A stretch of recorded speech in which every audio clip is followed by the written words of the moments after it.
a notorious police officer known for his racist attitude, arrogance, and ruthless schemes, brazenly orchestrated a vile plot to destroy the life of a courageous black woman who dared to challenge the corrupt system. He blatantly discovered a bag of money in the meeting room, a meticulously fabricated piece of evidence designed to crush her reputation. But what he didn't see coming? The woman was ready to strike back like a storm. When the truth was exposed, the shockwave didn't just bring down the mastermind, it tore apart the entire rotten network of power within the police department. This wasn't just a clash of wills, it was a declaration of war against deeply entrenched injustices. Before diving into this intense battle of wits, let us know where you're tuning in from. And if you're captivated by fearless fights for justice, don't forget to hit subscribe. Some of the most shocking revelations are still waiting for you. Peter Rogers, a police officer with a cold expression and a suspicious gaze, stood beside his patrol car, his right hand hovering near the gun on his hip. He firmly signaled a sleek black SUV driving slowly down the road to stop. "Step out of the car immediately, ma'am," Peter barked, his tone forceful as he attempted to assert authority. Inside the car, Grace Williams, a petite black woman with neatly tied-back hair, sat calmly. She showed no sign of intimidation by Peter's command. "And why should I do that?" she asked, her voice clear and steady. Peter stared at her, suspicion flickering in his eyes. "The license and registration don't match this vehicle," he declared. "This car looks too nice to belong to you. It seems stolen." Grace sighed softly, her gaze unwavering. Slowly, she reached into the pocket of her blazer and pulled out a wallet. "I think you should be careful with your tone," she said, producing a gleaming badge. "I'm Grace Williams, Chief of Internal Affairs, and you, Officer Rogers, are making a very serious mistake." Peter's face turned pale, and the hand resting on his belt trembled slightly. He took a step back, his initial confidence evaporating. "Wait, who are you?" he stammered. Grace stared directly into his eyes, her voice icy. "You just racially profiled me, didn't you?" Before Peter could respond, another police car arrived at the scene. Sergeant Mark Sullivan, a middle-aged man with a stern face, stepped out and immediately recognized Grace. "Chief Williams," Sullivan greeted, trying to maintain composure. "What's going on here?" Grace glanced at Mark, then back at Peter. "Your officer here assumed I wasn't worthy of driving this car," she said coldly. "He thinks it's stolen because the driver happens to be me." Mark frowned briefly, but quickly regained his composure. He turned to Peter, who fumbled for an explanation. "That's enough, Rogers," Mark said firmly. "Get back in your car." Peter hesitated for a moment, but then lowered his head and retreated without a word. Mark turned back to Grace, his tone apologetic.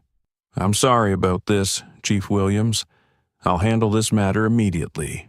Grace crossed her arms, her expression unyielding. "You'd better, Sergeant Sullivan, and don't think for a second that I'll let this slide."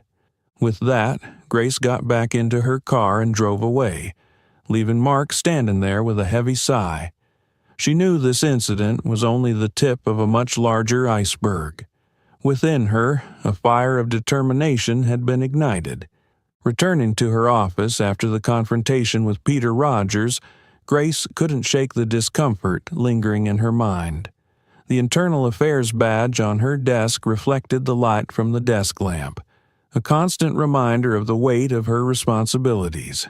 She sighed, opened her laptop, and accessed the internal database to dig deeper into Officer Rogers. Peter's file appeared on the screen, and immediately Grace noticed something unusual.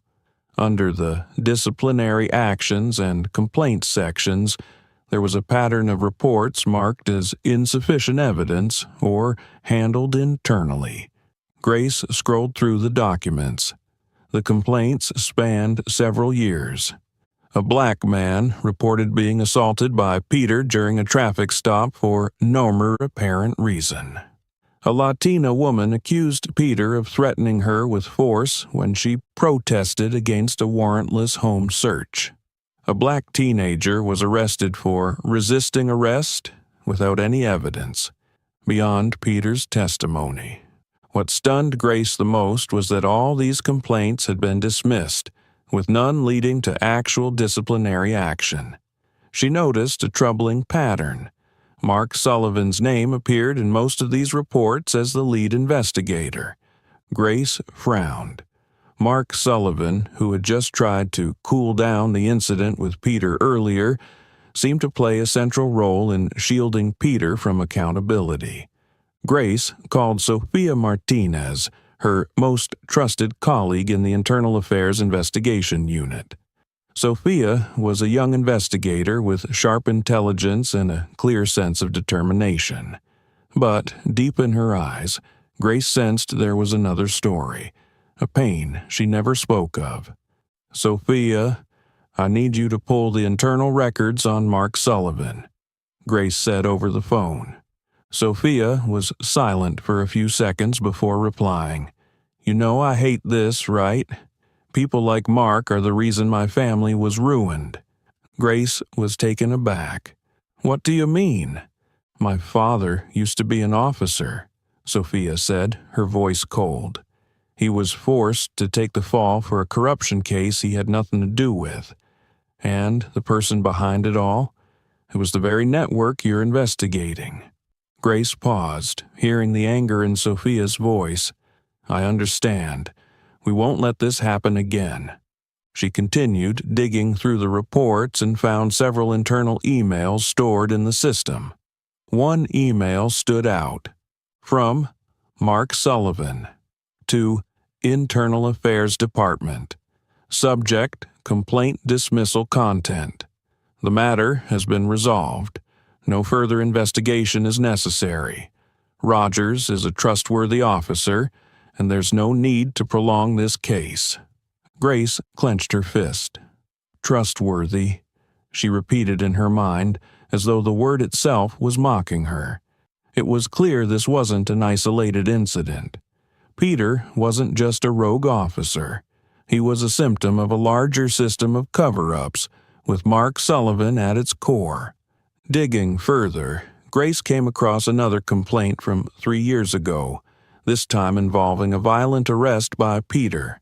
The victim, a young black man named Marcus Kane, had filed the complaint directly with Internal Affairs, only for it to be dismissed for lack of evidence. Grace picked up her phone and noted Marcus's contact information. She knew that to expose the truth, she needed to speak directly with the victims. But she also realized that if she was to confront Peter and Mark, she needed stronger evidence, proof that they couldn't deny or cover up. Grace's eyes hardened as she closed the laptop. The pieces of a larger conspiracy were beginning to fall into place, and she now faced not just a single corrupt officer, but an entire rotten system with Mark Sullivan at its center. Leaning back in her chair, Grace thought, if Mark is covering everything up, then who's covering for him? The question echoed in her mind, pushing her to delve even deeper into the shadows of the truth. Grace left her office with a heavy heart, her mind still swirling with the revelations about Mark Sullivan's system of cover-ups. A part of her instinct told her the problem wasn't just in the documents. It was also evident in the day-to-day actions of people like Peter Rogers.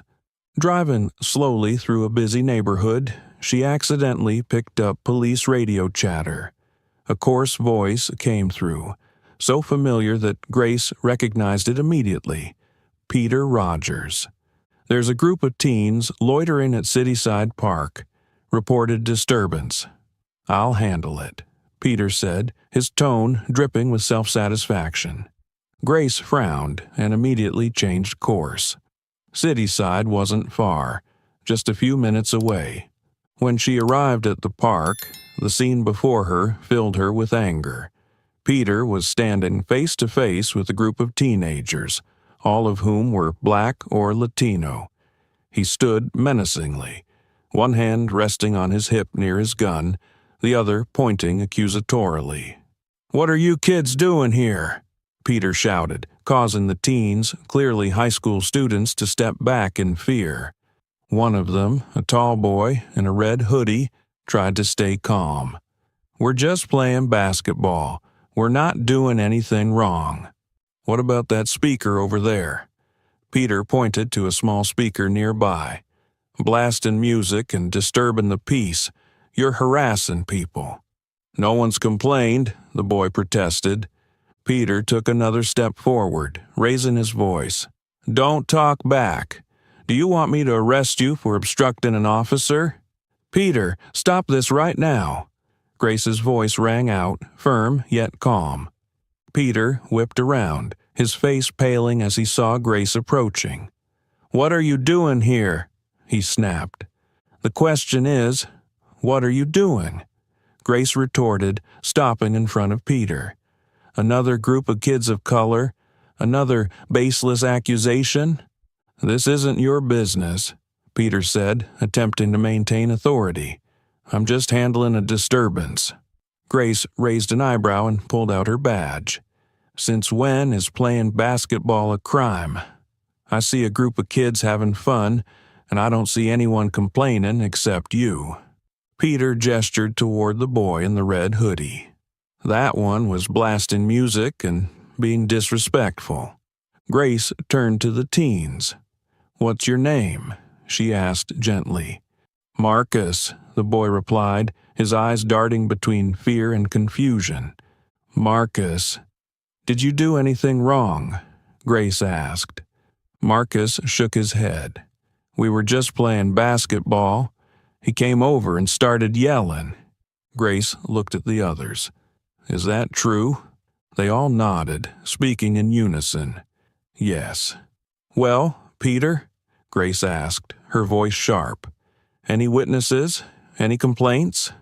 Peter stayed silent, his eyes darting around as if searching for backup but finding none. He muttered, "Maybe the complainant left." "How convenient," Grace said dryly. "No witnesses, no evidence, yet you're ready to intimidate children. Is this how you do your job?" Peter clenched his teeth, his face flushing with anger and embarrassment. "I'm just doing my job." Grace turned back to the teens. "You're all fine. Go back to your game. Nobody's going to bother you." The teens thanked her and quickly returned to the basketball court, leaving Peter standing there, powerless. As Grace approached Peter, she whispered, "I warned you.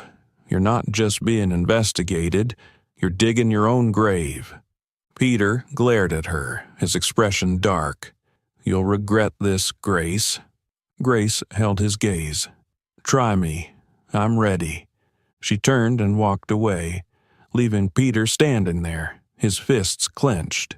Inside him, a vengeful plan was beginning to take shape. Grace returned to her office the next morning with a vague sense of unease. The confrontation with Peter at the park lingered in her mind. She was fully aware that her actions had not only angered him, but also likely stirred resistance from others, especially those entrenched in the corrupt cover-up system. What surprised Grace most, however, was the attitude of Linda Parker, a veteran investigator and someone Grace had always trusted implicitly. During an internal meeting, Linda unexpectedly spoke out against her. "Grace, I've heard you're digging into Mark Sullivan's cases. Is there a particular reason? Or is this just a personal vendetta, as some people are saying?" Grace was stunned. Linda had never reacted this way before. She wondered if this was the result of internal pressure, or if Linda was being manipulated. "Linda, you know very well I don't operate out of personal motives," Grace said, striving to remain calm. "I'm just doing my duty." Linda smirked, her gaze icy. "I hope so, Grace, but be careful. Not everyone believes you." That evening, as Grace returned home, she received a phone call from Sophia Martinez. "Grace, I need to talk to you," Sophia said in a hushed tone. When they met, Sophia revealed that Linda had received a large sum of money from a charity fund, one directly tied to Richard Davenport. This not only left Grace hurt by the betrayal, but also clarified that Linda was being used to undermine her. "Linda isn't a bad person," Sophia said, "but it looks like she's being coerced. We need to figure this out." Grace nodded, her heart heavy. "I didn't realize they'd go this far," she murmured. When Grace entered the Internal Affairs office the next morning, the atmosphere was different. Shifty glances and hushed whispers ceased as she walked by. The feeling of being watched engulfed her. Though she wasn't one to be easily intimidated, it was clear something was brewing. At her desk, Grace checked her email and found an anonymous message. From unknown. Subject, "Be careful content. You're digging into things you shouldn't. People don't like that. Don't make yourself a target." Grace frowned. She knew she was treading on sensitive ground, but this warning was a clear sign that those involved were beginning to react. Not long after, her phone rang. On the other end was Paul Harris, a usually amicable colleague from Internal Affairs. Today, his tone was tinged with suspicion. "Grace, I've been hearing some things about you," Paul said. "What things?" Grace asked, keeping her voice steady. "Rumors that you're investigating Mark Sullivan for personal reasons. Some people are saying you're abusing your position to settle scores." Grace paused, controlling her emotions. "Paul, you know I'm not that kind of person. What I'm doing is to protect the integrity of this system." Sophia entered Grace's office right after the call. "Have you heard the rumors?" she asked, her face tense. "Paul just called. They're trying to smear me," Grace replied. "It's not just you. I heard them saying I'm just a tech support girl who doesn't understand real field work," Sophia said angrily. "But I don't care. I'm here for one reason only, to expose the injustice they inflicted on my family." Grace placed a hand on Sophia's shoulder. "We're not stopping, no matter what they try." "They might not stop either," Sophia said grimly. "These kinds of rumors can destroy reputations." The next day, Grace felt the full weight of the pressure. During a team meeting, the tension was palpable. Some colleagues avoided her gaze, while others, like Linda Parker, openly questioned her. "Grace," Linda began coldly, "I've heard you're digging into Mark Sullivan's cases. Is there a special reason, or is this just a personal vendetta, like people are saying?" Grace met Linda's gaze, her voice sharp but composed. "What I'm investigating is based on evidence and my duty to this job. If someone feels threatened by the truth, that's their problem, not mine." Linda smirked but said nothing further. The meeting continued, but it was clear Grace was being isolated. That evening, another blow awaited Grace. A local news website published an article with the headline, "Internal Affairs Chief Accused of Misconduct. Is Grace Williams truly trustworthy?"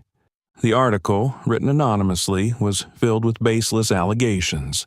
It suggested Grace was abusing her power to target specific colleagues and that her recent actions were driven by personal ambition. Grace put the newspaper down, her hands clenched. She knew the article was no coincidence. It was the work of those in the shadows trying to stop her. Despite the internal isolation and public defamation, Grace refused to let it break her spirit. She knew these pressures only confirmed she was getting closer to the truth. Under the dim light of her desk lamp, Grace thought to herself, "They can try to break me, but I won't stop. The more they fight back, the more I know I'm on the right path." She began preparing her next steps. This time, not only to uncover the truth but also to protect herself from the schemes being unleashed to bring her down. Grace knew that to dismantle the wall of corruption, she had to strike directly at its core. Mark Sullivan, a sergeant and protector of Peter Rogers, wasn't just an accomplice. He could very well be the key to unraveling the entire corrupt system. She began reviewing old case files, examining incidents Mark had handled over the past decade. The deeper she dug, the clearer the picture of moral decay became. Mark had once been a young, idealistic officer. Reports from the early years of his career described a dedicated professional, unafraid to confront powerful, shadowy figures. Several old articles even hailed him as one of the city's most honorable police officers. But things started to change about 10 years ago. Grace uncovered an internal report about a financial scandal in the police department. The case involved a powerful businessman accused of bribing several officers to oversee illegal activities. At the time, Mark, then the captain of a special task force, was assigned to lead the investigation. Strangely, however, the case quickly faded away, and no one was ever charged. Digging further, Grace found an anonymous whistleblower letter sent to Internal Affairs at the time. The letter, written by a former officer from Mark's team, alleged that Mark had accepted a substantial bribe to halt the investigation, in exchange for political backing from influential figures. From that point onward, Grace noticed a shift in Mark's trajectory. He gained a reputation as the fixer for complaints. Cases of police misconduct often ended with Mark closing them due to insufficient evidence or deeming them not severe enough to warrant disciplinary action. Officers like Peter Rogers seemed to enjoy special protection under Mark. Emails and reports Grace uncovered made it clear that Mark had actively falsified or manipulated internal records to shield them. One particular email between Mark and a local businessman revealed a dangerous agreement. The businessman would fund community programs under the police department's name in exchange for investigations into his activities being ignored. What troubled Grace was the question of how someone once lauded for integrity could fall so far. Through the documents, she discovered that Mark had faced a major financial crisis. His wife had been diagnosed with a severe illness, and the mounting medical bills had placed an unbearable strain on the family. In a personal letter archived in his file, Mark wrote that he had no choice but to accept the offer to save his family. But after taking that first step, it seemed Mark was drawn deeper into the web of corruption. Once he had taken the money, he couldn't escape the grip of those who now controlled him. What began as a desperate decision had transformed him into a key player in the system of cover-ups and corruption. After finishing the files, Grace set them down on her desk, conflicted. Mark Sullivan wasn't a simple villain. He was a tragic example of how a rotten system could corrupt even the most principled individuals. Yet, despite understanding his motivations, Grace knew Mark had to be held accountable. Sympathy couldn't be allowed to weaken her resolve. Grace thought to herself, "This system turned him into what he is today, but I won't let it destroy anyone else." With the evidence in hand, she began crafting a plan to expose Mark, not just as an individual, but as a critical cog in the machinery of corruption that plagued the police department. Grace sat in her office, the evidence she had gathered on Mark Sullivan and Peter Rogers now sufficient to paint a comprehensive picture of the rot within the system. She prepared a detailed report to send to her superiors, unaware that her actions were no longer taking place in the shadows. A few days later, just as Grace believed she had enough to confront Mark Sullivan directly, she received an email from an anonymous address. Its contents left her stunned. "Grace, I know you're investigating, but there's something you need to hear." Curious, Grace opened the attached file. It was an audio recording of a conversation between Linda and an unidentified man. Linda's voice was shaky but unmistakable. "I don't want to do this, but if I don't comply, I'll lose everything." The man replied coldly, "If you don't cooperate, we'll make sure everything you have disappears, and not just yours, but your family's as well." Grace's heart sank. She realized that if she wanted to dismantle this corrupt system, she would have to face not just Mark, but also the unsettling possibility of betrayal by those she once considered allies. "Sophia," Grace said heavily, "I need your help. We have to find a way to protect Linda before she does something irreversible." Meanwhile, Mark Sullivan, having learned that Grace was investigating him, shed his usual calm demeanor. At a clandestine meeting in a secluded cafe, Mark and Peter met to discuss their next steps. "She can't go any further," Mark said, his eyes cold. "Grace is getting too close to exposing everything." Peter clenched his fists, his anger evident. "She humiliated me at the park, and now she's escalating things to the higher-ups. If we don't stop her, there's no way back for us." Mark raised an eyebrow, his tone lowering. "Then we'll create something she can't fight back against." A few days later, Grace received an urgent summons from her superior for an emergency meeting. As she entered the room, she was met with a sea of eyes, no longer filled with respect but suspicion and coldness. On the table, a file was slid toward her. The department head spoke gravely. "Grace, we've received reports alleging that you tampered with investigation records to dismiss complaints against certain officers." Grace froze. "That's a baseless accusation," she said firmly. "Who's making these claims?" The department head didn't answer directly but pushed another set of documents toward her. Grace opened them to find forged emails, all under her name, instructing alterations to records and the deletion of critical evidence. "We can't ignore this," the department head said. "Until this matter is resolved, you are suspended from duty." Grace left the meeting, her mind reeling. Everything had unraveled so quickly. She realized she had walked straight into Mark and Peter's trap. They weren't just trying to stop her. They were attempting to destroy her reputation and career entirely. Back at home, Grace fought to remain calm as she combed through her files and emails, desperate to find a way to prove that the forged messages hadn't come from her. She called Detective Sophia Martinez, the colleague she trusted most. "Sophia, I need your help," Grace said, her voice steady but weighted. "What happened?" Sophia asked. Grace explained everything, and Sophia immediately agreed to assist. Using her tech expertise and connections within the IT team, Sophia began analyzing the forged emails.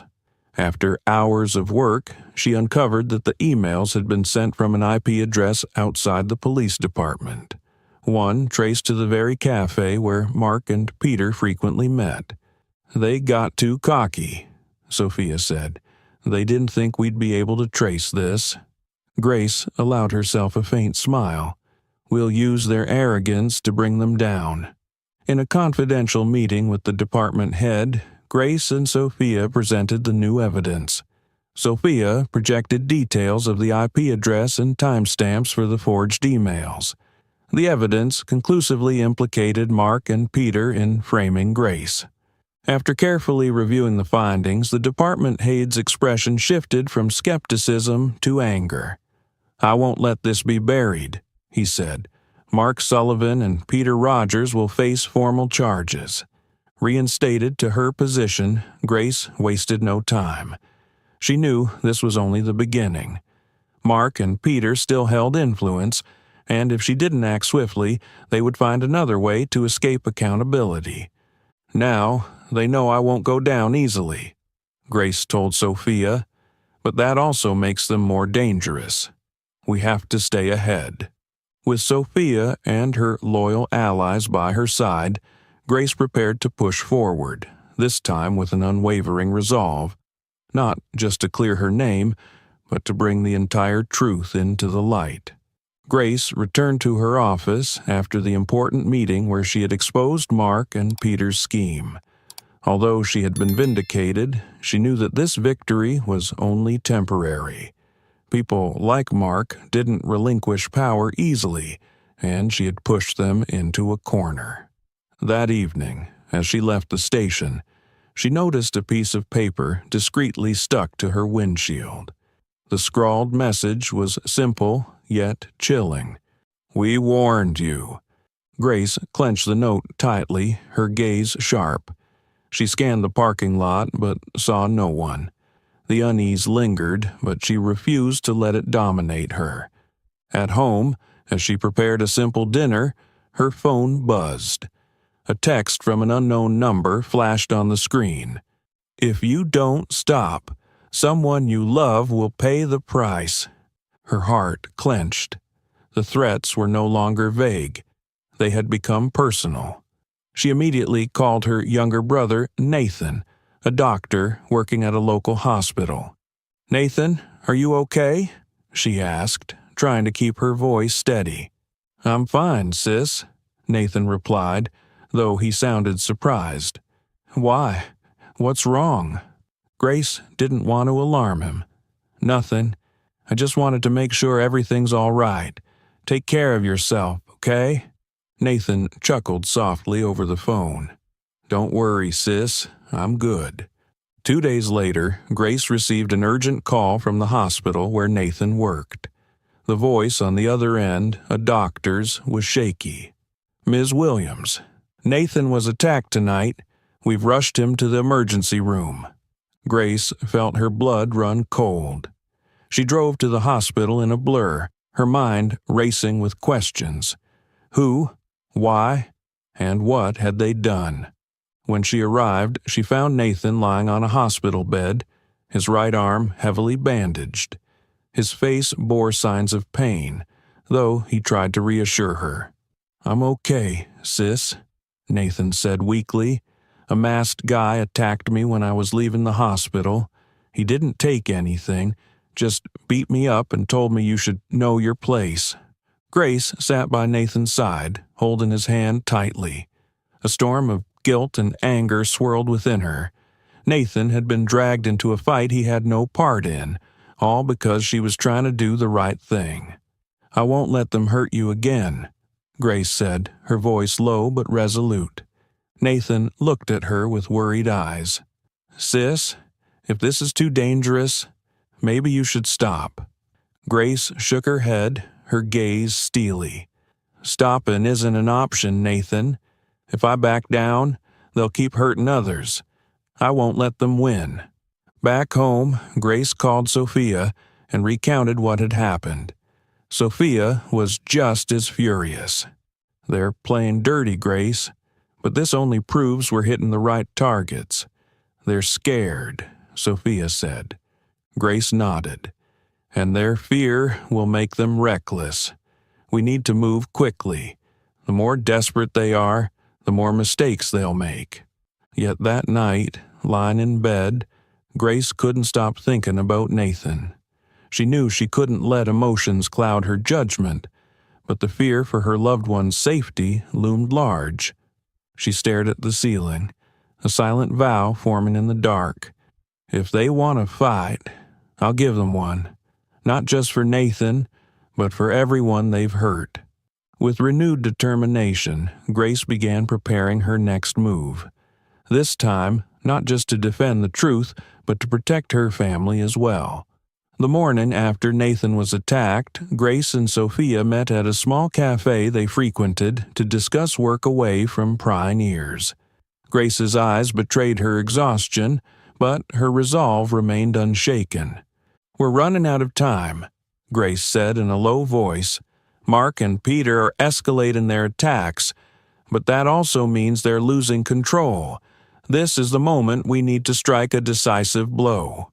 Sophia nodded and pulled a portable hard drive from her bag.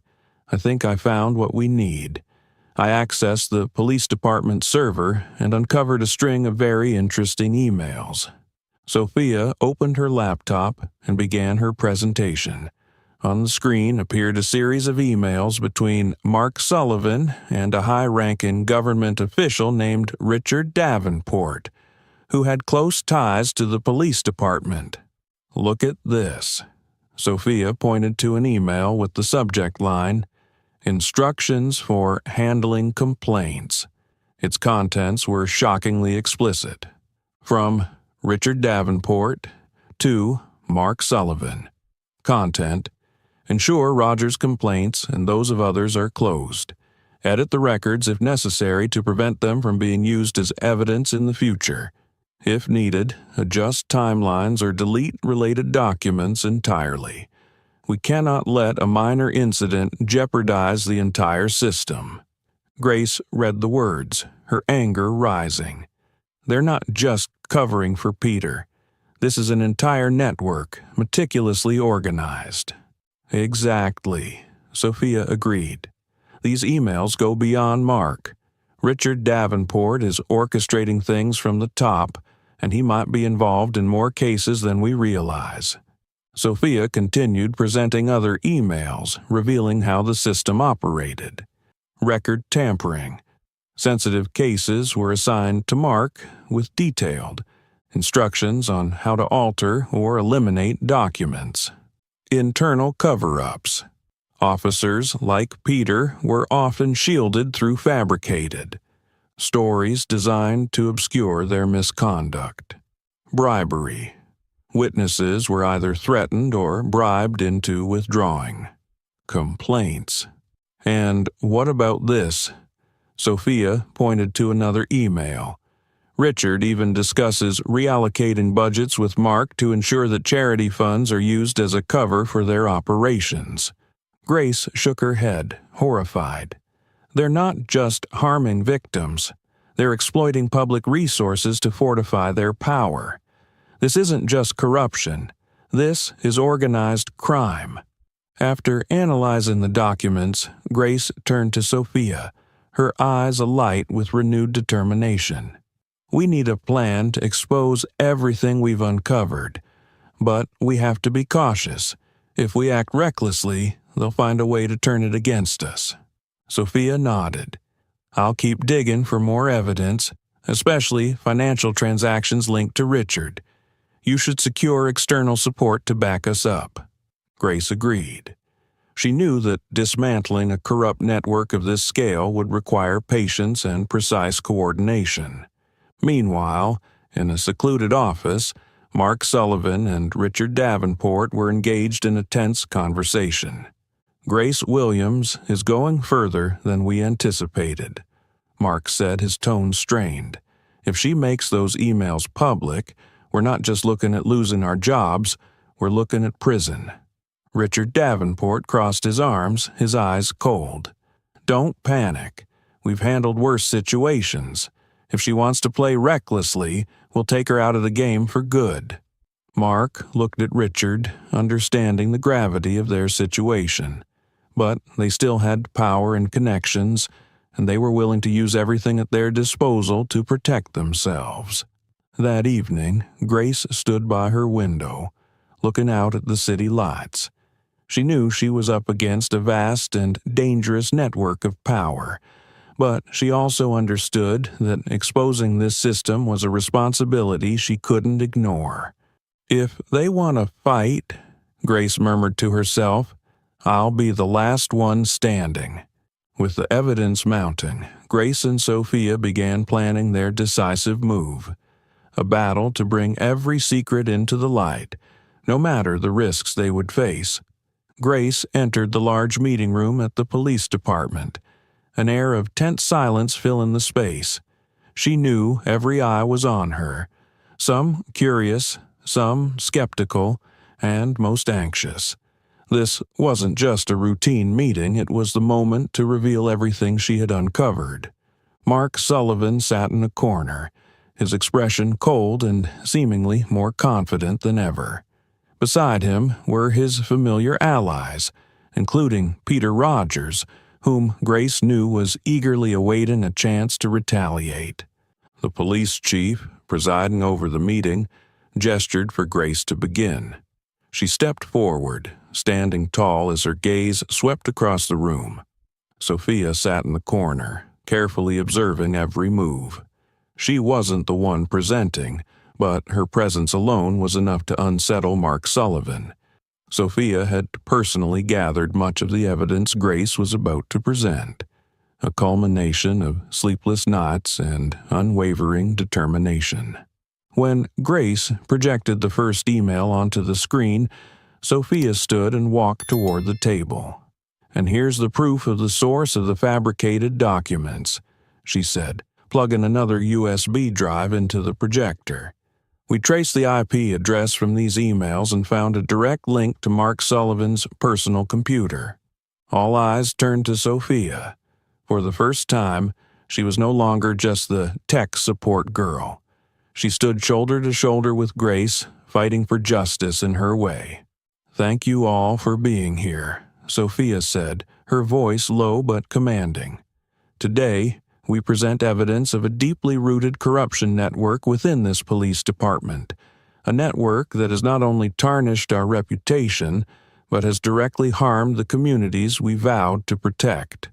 Grace inserted a USB drive into the main screen. A series of emails between Mark Sullivan and Richard Davenport appeared, detailing plans to suppress complaints, falsify records, and protect officers involved in misconduct. The room fell silent. Some people looked at Mark in confusion, while others showed visible shock. Mark Sullivan stood, his voice steady and confident. "Wait a minute, what is this? These emails could easily have been fabricated. How convenient that they come from someone like you, Grace Williams." He turned to his colleagues, his tone turning derisive. "We all know Grace loves to stir things up. This is just another attempt to make herself look like a hero." A murmur spread through the room. Grace remained calm, refusing to let Mark's words derail her focus. "Mark," Grace said sharply, "if you're claiming these emails are fabricated, perhaps you'd like to explain why the IP addresses trace back to your computer." Mark hesitated for a moment but quickly regained his composure. "IP addresses can be spoofed. Someone is trying to frame me." Grace pressed further. "Then, how do you explain the financial transactions linking charity funds to bribes for witnesses? And how do you account for the altered records bearing your signature?" Mark turned to the police chief. "She's making this up. This isn't an investigation. It's a witch hunt." Grace didn't back down. She looked directly at Mark, her gaze piercing through his defenses. "Mark, you can blame me all you want, but the truth is you abused your power to protect violators. You've betrayed not only your responsibilities, but also the people you swore to serve." A heated debate ensued, but Grace maintained control of the narrative. She continued presenting evidence. A recorded conversation between Mark and Richard, in which Richard instructed him on how to handle complaints by bribing victims. Financial records show direct links between charity funds and illicit payments.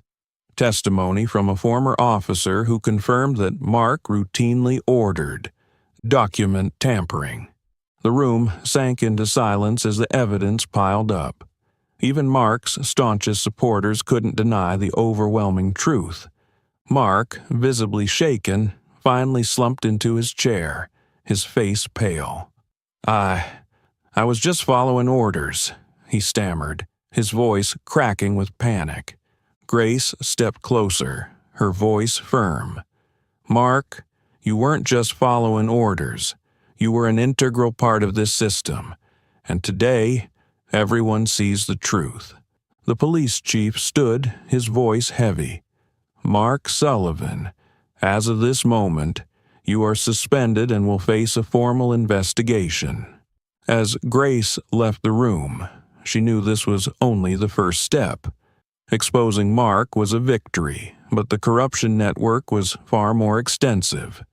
Outside, Sophia was waiting for her.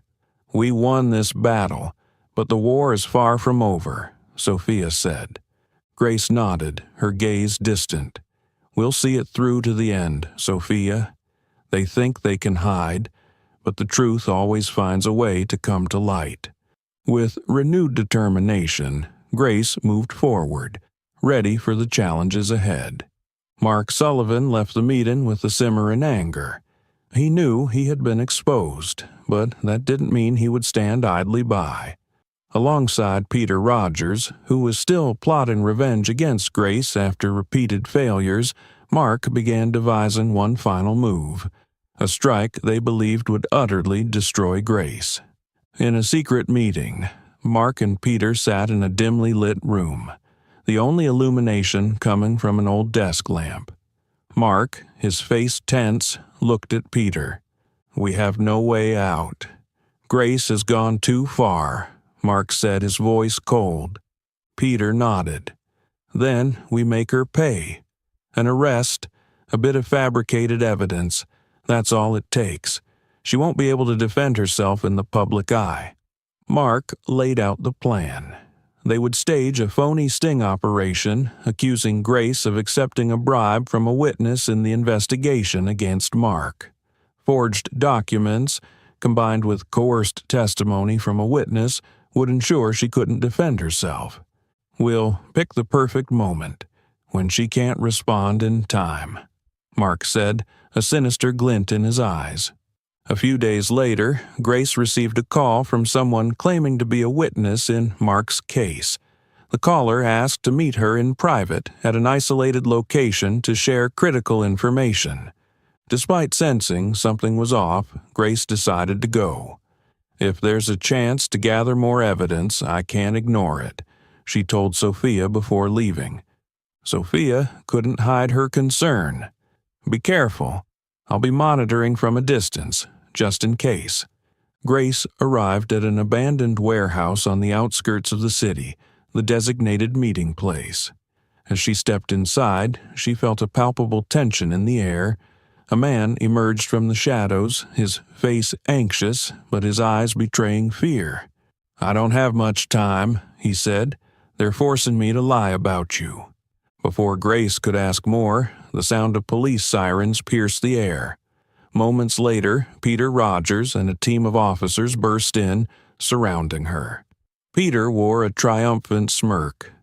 "Grace Williams, you are under arrest for accepting bribes and obstructing an investigation," Peter declared. Grace remained calm, though inside she knew she had walked into a trap. "This is absurd," she said. "You have no evidence."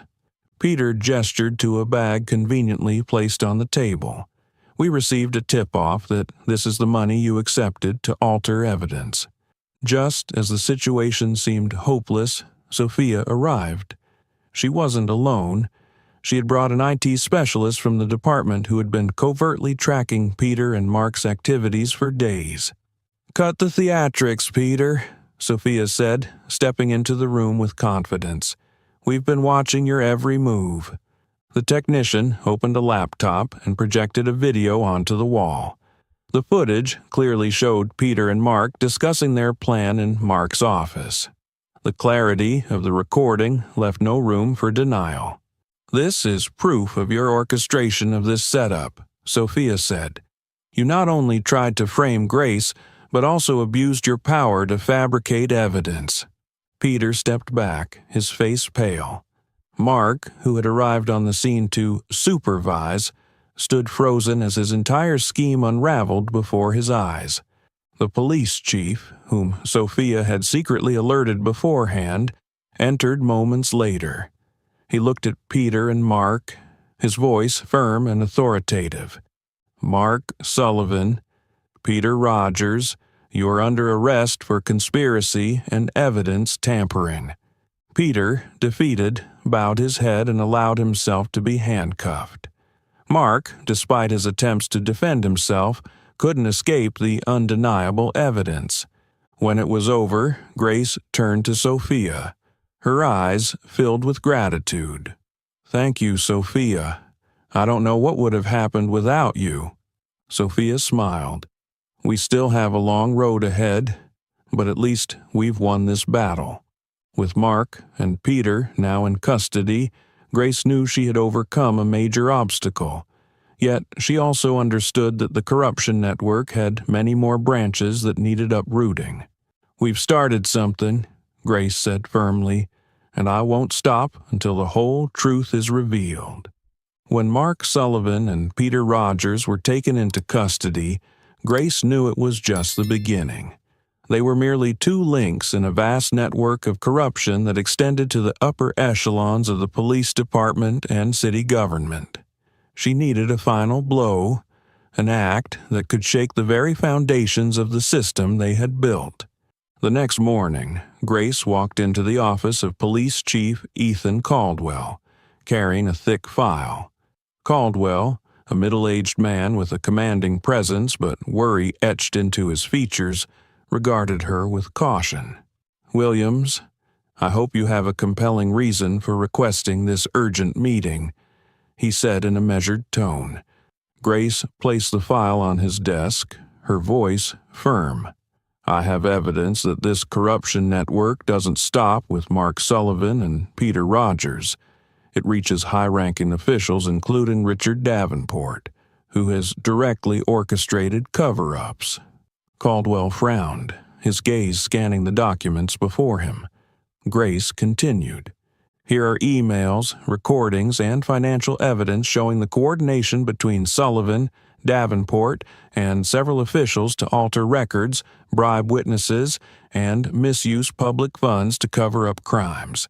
This isn't just about a few bad actors. This is a system." Caldwell remained silent for several minutes, carefully reviewing each piece of evidence. When he looked up, his expression had shifted from skepticism to the grim acknowledgement of a harsh reality. "Williams, you understand that if what you're presenting is true, it could shake the entire department to its core," he said, his voice low and heavy. Grace met his gaze steadily. "I understand, sir. But if we don't act, this system will continue to destroy both the department and the community we're sworn to serve." After a moment of contemplation, Caldwell stood and pressed the intercom button. "Summon an emergency meeting with federal investigators," he instructed his secretary. "We will hide nothing. This entire matter must be investigated to the fullest extent." Grace felt a wave of relief, but she knew the fight was far from over. Within 48 hours, a federal investigative team arrived at the police department. The offices of Mark Sullivan and Richard Davenport were searched, and new documents were uncovered, further corroborating the evidence Grace had provided. Richard Davenport, when summoned for questioning, initially denied any involvement, but faced with indisputable proof, he was forced to admit his role. "We did this to protect the department," Richard stammered, his voice trembling. "If every complaint came to light, public trust would collapse." Standing in the observation room, Grace quietly remarked, "They don't realize that it's their cover-ups that destroy trust." Mark Sullivan, Peter Rogers, Richard Davenport, and 3 other high-ranking officials were suspended and faced criminal charges, including abuse of power, document forgery, and corruption. In a press conference, Caldwell stood before reporters and acknowledged the truth. "Our system has failed, but we will no longer conceal the truth. This is the first step in rebuilding trust with the community." That evening, as Grace left the police department, she looked up at the city skyline, feeling a small sense of relief. But she also knew there was still much work to be done. Sophia walked up beside her, smiling. "We did it, Grace, at least for now." Grace nodded, her gaze distant. "Yes, but this is just one chapter in a long battle. This system needs change from the roots, and we can't stop now." With steadfast resolve and unyielding determination, Grace prepared for the battles ahead knowing that truth and justice were the only paths to real change. That night, after leaving the police station, Grace returned home to an unusual silence. The street lights cast a faint glow through the window, softly illuminating the room. While she felt a sense of relief after the days of relentless struggle, a part of her remained unsettled. Grace placed her briefcase on the table and was about to make herself a cup of tea to shake off the exhaustion when she noticed a white envelope lying on the table. She froze, looking around the room. Every window and door had been securely locked. The envelope bore no return address, only the words, "For Grace Williams," scrawled in uneven handwriting. Carefully, Grace opened the envelope to find a small piece of paper with a simple but ominous message. "Don't think it's over. We're still here, and we won't forget." Grace clenched the note, unease creeping in but unable to overpower her resolve. She knew this network couldn't be dismantled with a single blow. There were still those lurking in the shadows, watching and waiting for their moment. The next day, Sophia came to Grace's house. After hearing about the letter, Sophia frowned. "They're trying to scare you, Grace," Sophia said, "but it also proves we hit them where it hurts the most." Grace nodded in agreement, but couldn't deny the letter served as a stark reminder of the enemies still at large. Sophia continued, "We've exposed Mark, Peter, and those directly involved. But people like Richard Davenport aren't working alone.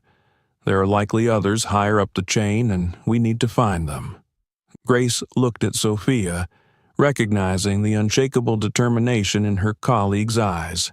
"You've sacrificed so much for this fight. But Sophia, I know this isn't just a job for you." Sophia gave a faint smile. "You're right. For me, this is personal. I'm fighting for my father's honor, for the other victims who were never heard. And I won't stop, even if it makes me a target." "We won't let them continue to control everything," Grace said, her voice firm. "You're not alone in this fight." Grace sat at her desk, looking through the remaining files. Among them were hundreds of complaint records, voices of those who had gone unheard. She realized that while she had made significant progress, there was still so much work left to do.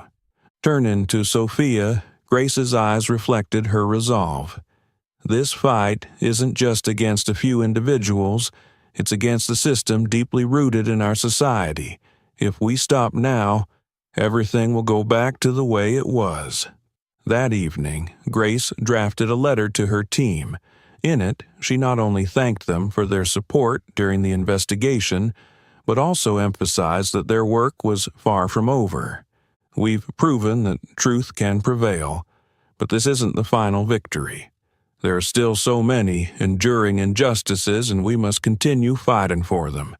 Be prepared, because the road ahead will be long and challenging." Grace stood by the window, looking out at the city bathed in golden lights. She knew she had done the right thing, but she also understood that her efforts were just one small piece of a much larger puzzle. In the quiet darkness, she vowed silently, "They may hide in the shadows, but I won't let them stay there forever. The light always finds a way to illuminate the truth." The story ends with Grace ready to move forward, not just as a warrior for justice, but as a symbol of hope in a world rife with challenges and inequities. With courage and unwavering determination, Grace had shaken a corrupt system steeped in injustice. Her story serves as a reminder that the fight for justice is neither easy nor short-lived. Do you believe individuals like Grace can truly change an entire system, or are they just a small spark in an overwhelming darkness? Share your thoughts in the comments below. If you enjoyed this story, don't forget to like, share, and subscribe to the channel for more meaningful content. Thank you for joining us, and see you in the next story.